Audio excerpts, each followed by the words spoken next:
Hi guys, welcome back. तो अब तक हमने मैसेजेस एंड सर्विस देखे थे, जिसमें हमने मैसेजेस में देखा था कि बहुत सारे मैसेजेस जैसे कि ज्योमेट्री सेंसर्स, नैव मैसेजेस, गज़ीबो मैसेजेस से डिफरेंट मैसेजेस हमें रॉस ने क्रिएट करके दिए थे ऑलरेडी। उसका यूज़ करके हम हमारा प्रोग्रामिंग करते थे। बट ऐसे भी होता है कि आपको वो मैसेज के अलावा भी आपको कुछ डेटा एक नोड से दूसरे नोड को ट्रांसफ़र करना है, समझो। तो आपको कस्टम मैसेज क्रिएट करना पड़ता है, उसके अंदर आपको आपका स्ट्रक्चर डिफाइन करना पड़ता है एंड देन उस मैसेज को आपको बिल्ड करके फिर ऐसे इंक्लूड करना पड़ता है, ठीक है? एंड देन फिर आपको वो स्ट्रक्चर जो भी आपने डिफाइन किया है कस्टम, उस स्ट्रक्चर के अंदर फिर डेटा पैक या फिर अनपैक करके आप अपना प्रोग्रामिंग कर सकते हैं आगे, ठीक है? तो अभी हम एक पैकेज क्रिएट करते हैं।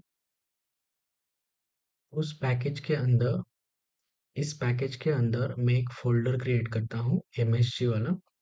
उस एमएसजी फ़ोल्डर के अंदर मैं एक फ़ाइल क्रिएट करता हूँ student.msg, ठीक है? तो इस स्टूडेंट के अंदर मेरा स्ट्रक्चर रहेगा। स्ट्रक्चर में फर्स्ट मैं इंटीजर देता हूँ आईडी एंड देन स्ट्रिंग देता हूँ नेम। ओके, इसके बाद आप फ्लोट दे सकते हो, फ्लोट में फिर मार्क्स करके आप दे सकते हो, ठीक है? इसके बाद ये जो स्टूडेंट का मैसेज था उसको हमें बिल्ड करना है। ये जो एमएसजी फाइल है ना, उसको हमें वो डॉट एच फाइल में कन्वर्ट करना है, देन हम इंक्लूड कर सकते हैं ना अपने पैकेज के अंदर, ठीक है? उसके सीमेक लिस्ट के अंदर आपको वो जो आइडियल फाइल एंड या फिर डॉट एच फाइल में कन्वर्ट करने के कुछ इंस्ट्रक्शंस ऐड करने पड़ेंगे कस्टम इंटरफेसेस के पैकेज में। तो वो मैं ऐड करता हूँ फाइंड अंडरस्कोर पैकेज में। उसके अंदर मैंने एक पैकेज को फाइंड करने के लिए बोला, जो कि रॉस आइडियल डिफ़ॉल्ट जनरेटर का पैकेज है। Then ROS IDL generate interfaces में मैं प्रोजेक्ट का नेम देता हूँ एंड उसके बाद जो अपना मैसेज था वो मैसेज मैं यहाँ पे पास करता हूँ। आप सर्विस भी ऐसे क्रिएट कर सकते हो जैसे हम अभी कर रहे हैं, बट एग्जांपल हम मैसेज का ले रहे हैं। सर्विस का भी प्रोसेस सेम है। स्टूडेंट डॉट एमएसजी का वो मैसेज फाइल था। इसके बाद हमने एक और लाइन ऐड की, एमेंट एक्सपोर्ट डिपेंडेंसीज का। तो ये क्यों चाहिए गाइस? बिकॉज इस पैकेज में जो भी हमने फाइल क्रिएट किया है वो फाइल अदर पैकेज भी यूज कर सके इसलिए। ओके, देन हमने इंस्टॉल की है डायरेक्टरी, जो कि ये एमएसजी फोल्डर है ना, उस एमएसजी फोल्डर को हमें इंस्टॉल फोल्डर के अंदर शेयर डायरेक्टरी के अंदर जो भी अपना पैकेज बिल्ड होगा उस पैकेज के शेयर डायरेक्टरी के अंदर हमें उस मैसेज के फोल्डर को रखना है, इसलिए मैंने यहाँ पे डायरेक्टरी ऐड की है। ये हम आगे भी देखेंगे कि क्यों लगता है ये। देन मैं पैकेज डॉट एक्सएमएल में भी कुछ लाइंस ऐड करता हूँ।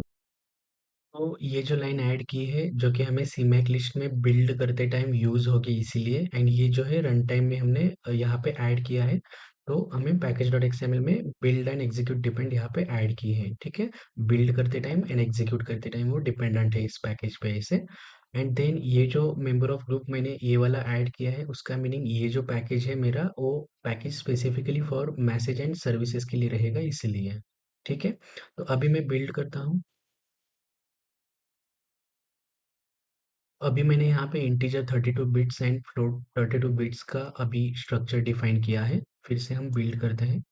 तो इंटीजर टाइप का आई गेस वो नहीं लेता है, वो 32 बिट्स इंटीजर ही उसको समझ में आ रहा है। देन बिल्ड करने के बाद मैं सोर्स करता हूँ एंड यहाँ पे अगर देखेंगे इंस्टॉल फोल्डर के अंदर कस्टम इंटरफेसेस के अंदर जो इंक्लूड फ़ोल्डर था, उस इंक्लूड फ़ोल्डर के अंदर ये student.ehpp फाइल है, वो भी जनरेट होके आई है, ठीक है? तो ये अभी मैं मेरे सिंपल पब्लिशर के अंदर यूज़ करता हूँ। सिंपल पब्लिशर के अंदर इंस्टेड ऑफ दिस फाइल में अपना जो जनरेटेड फाइल है वो मैं यूज़ करता हूँ। हैश इंक्लूड करना है कस्टम इंटरफेस पैकेज के अंदर student.hpp वाला, ठीक है? देन ये जो कस्टम मैसेज है ना, ये भी मैसेज मुझे पब्लिशर का चेंज करना पड़ेगा यहाँ पे। तो कोपायलट ने सजेशन दिया है ऑलरेडी। देन ये जो ऑब्जेक्ट हम क्रिएट कर रहे हैं मैं एक्सेप्ट करता हूँ। जो भी हम ये ऑब्जेक्ट क्रिएट किया है वो ऑब्जेक्ट मैंने अभी स्टूडेंट का किया है, ठीक है? मैसेज का। तो उस मैसेज के अंदर देखेंगे, उस मैसेज के अंदर ये आईडी नेम एंड मार्क्स थे। तो मैंने उसको नेम आईडी नहीं दिया है, हमने आईडी भी दे सकते हैं, आईडी 123 देते हैं। देन हमने एज के अंदर भी सेव किया है बिकॉज एज नहीं था एक्चुअली मार्क्स था, तो मार्क्स के अंदर हम मार्क्स सेव करते हैं। देन यहाँ पे पब्लिशिंग का जो हम टर्मिनल पे प्रिंट कर रहे थे ना कि पब्लिशिंग स्ट्रिंग 1 2 3 4 ऐसे, तो यहाँ पे मैं publishing name ID and marks ऐसे कर रहा हूँ। देन यहाँ पे जो भी मैंने पब्लिशर का ऑब्जेक्ट क्रिएट किया है ना, उस ऑब्जेक्ट का मुझे टाइप भी चेंज करना पड़ेगा। अभी मैंने स्टूडेंट का लिया है जो कि पब्लिशर का रहेगा वो वाला, ठीक है, पब्लिशर का ऑब्जेक्ट जिसमें हम पब्लिशर क्रिएट कर रहे हैं, तो उसका मैंने ये चेंज किया है। ओके, तो इसके बाद हमें सब्सक्राइबर में भी ये फाइल ऐड करनी पड़ेगी, बिकॉज़ सब्सक्राइब भी करना है हमें उस टाइप का डेटा। उसको मैं इसको कमेंट कर देता हूँ एंड देन अभी सब्सक्राइबर के अंदर मुझे कस्टम मैसेज का ऐड करना है। देन जब मेरा सब्सक्राइबर के अंदर जब भी मेरा ये कॉल बैक हिट होगा, मतलब मैसेज रिसीव होगा, तो ये कॉल बैक हिट होगा। कॉल बैक हिट हो जाने के बाद इस कॉल बैक पे आएगा एंड देन उस टाइप का ही डेटा मुझे यहाँ पे एक्सेप्ट करना है आर्गुमेंट में। एंड देन मुझे जस्ट अभी मैं यहाँ पे प्रिंट कर रहा हूँ मैसेज जो कि मुझे रिसीव हुआ है पब्लिशर से। ओके, एंड सब्सक्राइबर जो भी क्रिएट किया है उस सब्सक्राइबर का मैं टाइप दे रहा हूँ, जैसे हम इंटीजर ए करते हैं ना, वैसे ही ये हमारा टाइप है एंड ये ऑब्जेक्ट या फिर वेरिएबल है। ओके, तो उस टाइप का हमने किया, देन हम बिल्ड करते हैं।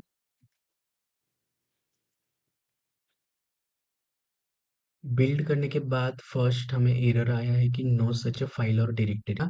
व्हाई? बिकॉज हम सिंपल पब्लिशर जब नोड में ये फाइल इंक्लूड की थी, तब हमने एज अ डिपेंडेंसीज ऐड नहीं की थी। तो हमने यहाँ पे एक डिपेंडेंसीज ऐड की है जो कि हमारा simple publisher and simple subscriber जो है उस पैकेज के ऊपर डिपेंडेंट है, इसलिए वो एरर दे रहा था। Okay, so my bad, sorry for that. तो मैं अभी रन करता हूँ उस नोड को।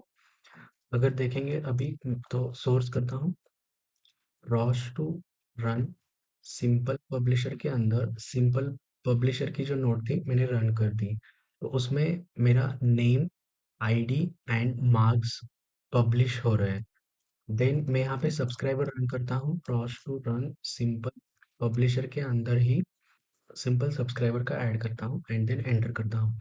तो यहाँ पे जो सब्सक्राइब कर रहा है ना जो डेटा, वो भी अभी पब्लिश जो हो रहा था वही यहाँ पे सब्सक्राइब हो रहा है। ठीक है, तो गाइज हमने अभी यहाँ पे कस्टम मैसेज क्रिएट किया था, उस मैसेज के अंदर हमने डेटा पैक किया एंड देन पब्लिश किया था। सब्सक्राइबर के अंदर हमने उसको अनपैक किया एंड देन जस्ट टर्मिनल पे प्रिंट कर रहे थे। ठीक है, तो हमने एक मैसेज क्रिएट किया, उस मैसेज को बिल्ड किया, उस मैसेज का dot HTTP files and dot IDL files generate करके ले ली। देन उस पैकेज को बिल्ड किया, ये पैकेज बिल्ड करने के बाद हमने इसको इंक्लूड किया। तो ये सिंपल है, आपको जस्ट वो मैसेज को बिल्ड करके इंक्लूड करना आना चाहिए। अभी हम यहाँ पे रॉस टू टॉपिक लिस्ट करेंगे तो टॉपिक का आ जाएगा एंड देन उस टॉपिक का हम टाइप देखेंगे। तो जो टाइप है हमारा, जो कस्टम मेड हमारा टाइप था वो है। ठीक है, तो दैट्स इट गाइस, ये जस्ट स्टूडेंट का डेटा था। आप आपके एप्लीकेशंस के अकॉर्डिंग आप मैसेज क्रिएट कर सकते हो। फर्स्ट आपको देखना है कि रॉस में ऑलरेडी वो मैसेजेस है क्या क्रिएटेड। रॉस ने ऑलरेडी हमें बहुत सारे मैसेजेस जो कि हमें यूजफुल रहते हैं वो ऑलरेडी पैकेजेस क्रिएट करके दिए हैं, हमें जस्ट उसको इंक्लूड करनी है। बट ये वीडियो या फिर ये लेक्चर इसलिए था कि आपको अगर कस्टम मैसेज क्रिएट करना है तो आप ऐसे कर सकते हो इसलिए। ठीक है, सो आई होप गाइज आपको क्लियर हुआ होगा। Thank you guys, bye.